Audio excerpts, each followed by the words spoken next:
Kesimpulannya adalah kucing itu kalau kita lihat fisiknya suci.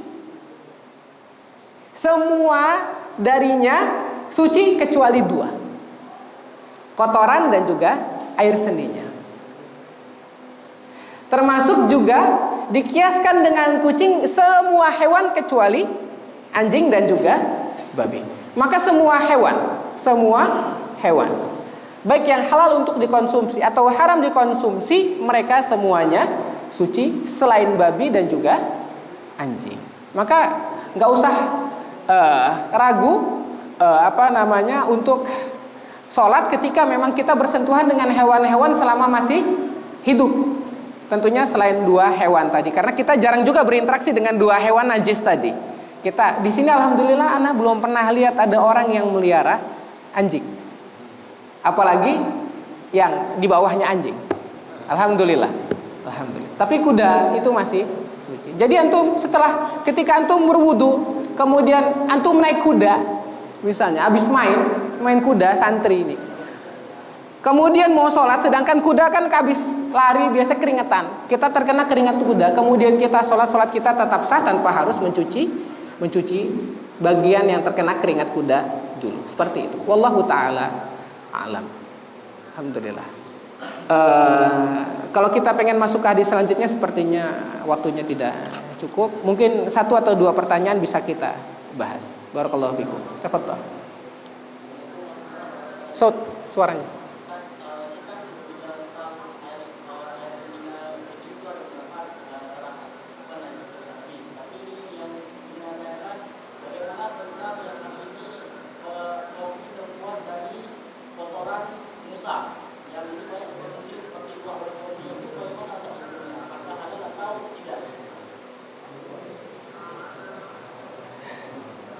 Udah ada fatwa ulama ya sebenarnya ya. Tayyib. Bismillah. Ada lagi? Biar kita kumpulkan.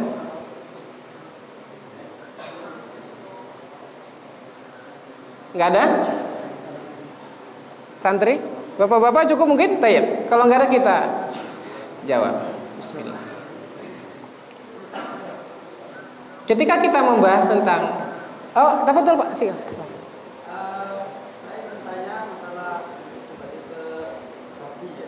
Babi, ya.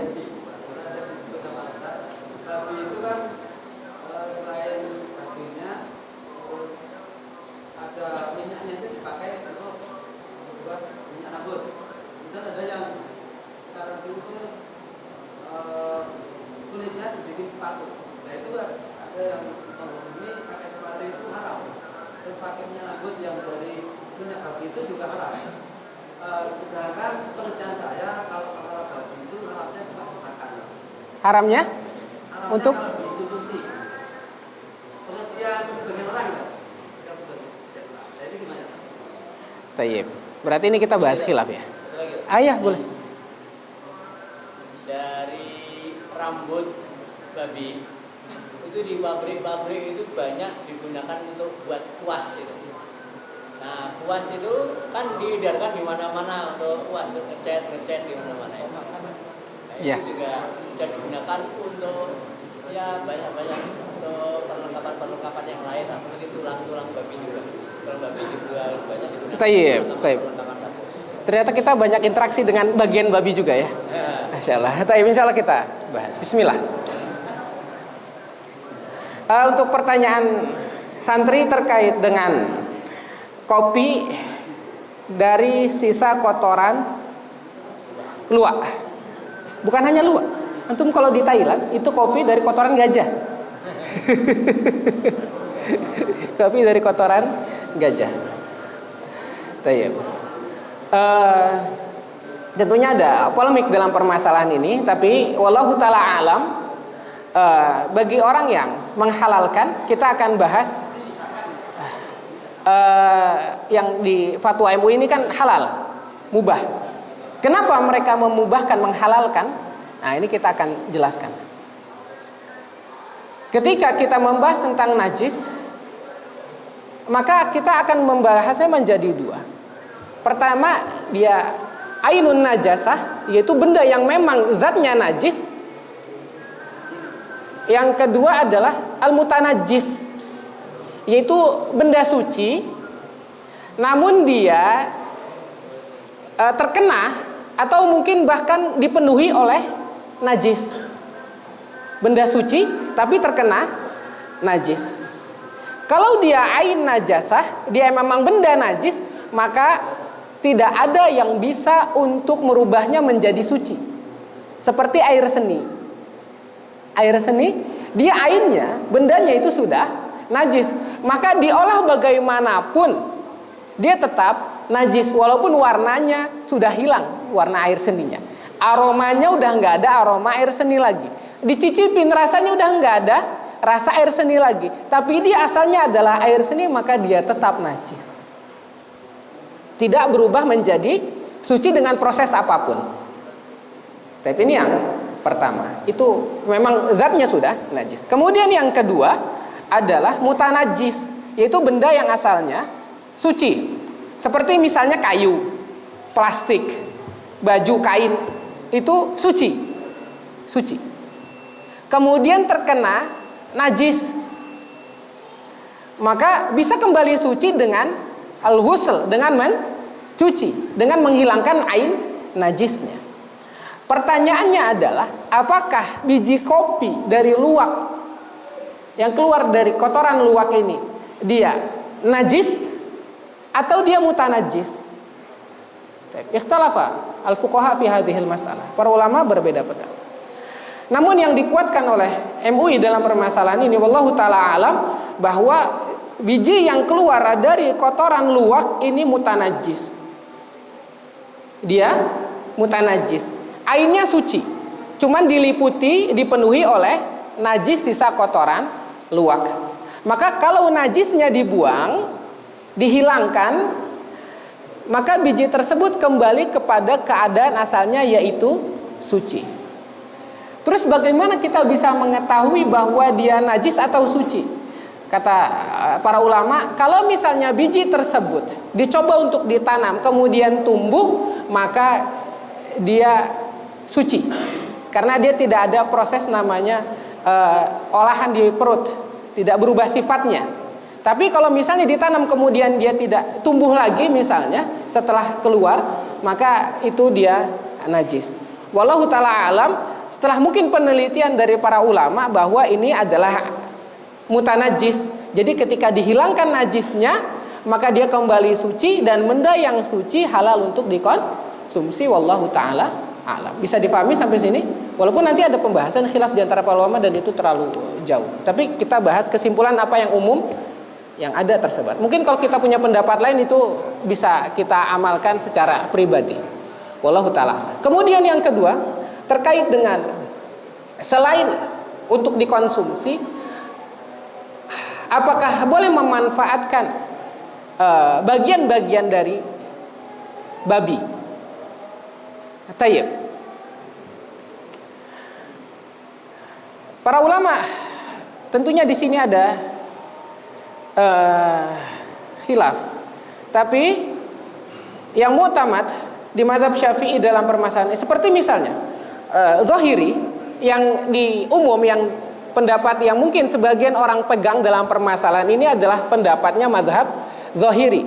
Mereka mengatakan bahwa haramnya keempat benda untuk dikonsumsi yang berada di dalam firman Allah tadi, hurimat alaikumul maitah, itu haramnya adalah haram untuk dikonsumsi. Dan tidak ada ilat hukum dalam permasalahan ini. Murni sebagai bentuk ta'abbudi, penghambaan kepada Allah dengan meninggalkan mengkonsumsi barang-barang tadi. Itu menurut pendapatnya mazhab zahiri. Maka kalau kita berpegang dengan pendapatnya mazhab zahiri dalam permasalahan ini, jelas bahwa selain mengkonsumsi, maka boleh memanfaatkannya. Maka boleh memanfaat itu kalau menurut pendapat zahiri. Karena dia yang haram adalah mengkonsumsinya, bukan karena najisnya atau semisal dari itu. Karena dia tidak najis menurut zahiri, maka dia boleh dimanfaatkan selain untuk konsumsi. Itu menurut zahiri. Tapi jumhur, mayoritas 4 mazhab dalam permasalahan ini sepakat bahwa tetap haram, tetap haram. Kenapa? Karena dia ilat dari pengharamannya adalah najis. Sebab Allah mengharamkan keempat benda tersebut dikonsumsi karena najis. Seperti itu.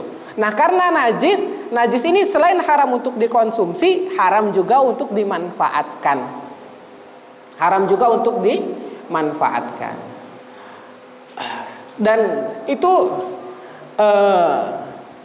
ada pembahasannya ketika ada suatu hadis ketika para sahabat bertanya tentang babi haram untuk dikonsumsi.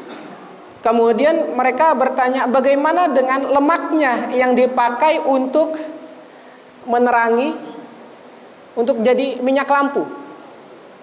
Mereka dulu nggak ada bensin, minyak tanah. Mereka nggak ada minyak tanah. Mereka kalau menggunakan minyak itu minyak hewan. Bagaimana dengan minyak hewan seperti bangkai? Sayang kalau dibuang kemudian minyaknya dikumpulin, kemudian dijadikan untuk lampu. Kemudian juga dipakai untuk melapisi perahu biar nggak bocor. Nabi tetap mengharamkannya. Maka dari itu haram memanfaatkan, berdasarkan pendapat jumhur 4 mazhab, haram memanfaatkan najis untuk apapun. Termasuk juga najis babi, baik itu minyaknya, bulunya, darahnya, dagingnya, tulangnya, bagian apapun haram untuk dimanfaatkan. Wallahu ta'ala alam dalam permasalahan ini. Termasuk juga bulu babi untuk kuas cat. Kenapa? Karena najis itu, sebagaimana kita bahas kemarin, innama tantaqilun najasatu ma'ar rutubah. Najis itu berpindah ke benda lain disertai adanya rutubah, adanya basahan, kelembaban. Ngecat itu dengan cat yang basah kemudian baru kering. Maka najis itu berpindah dari bulu babi ke tembok melalui perantara cat tadi.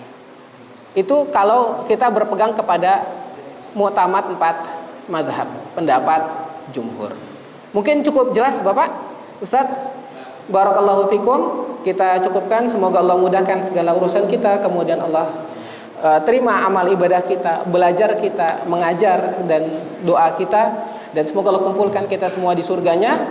Subhanakallahumma wa bihamdika nasyhadu an la ilaha illa anta nastaghfiruka wa natubu ilaik. Assalamualaikum warahmatullahi wabarakatuh.